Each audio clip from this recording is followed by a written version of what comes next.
ഞാൻ ഇതിലും ഇതാണോ അങ്ങനെ വർത്താനം പറഞ്ഞു. കളറടിക്ക് നാളെ സ്കൂളിൽ പോകുമ്പോ ടീച്ചർ ചീത്ത പറയില്ല നിന്നെ നാളെ. ടീച്ചർ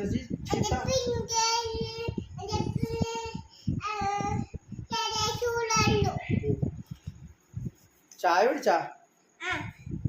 പിന്നെ ചോറ് ഞാനായ പാൽ ചായ കുടിച്ചാ? ഇത് കഴിക്കാം. ബ്രേക്ക് സമയമായ? ബ്രേക്കിന് സമയമായ? ബ്രേക്കിന് എന്താ കഴിക്കണം?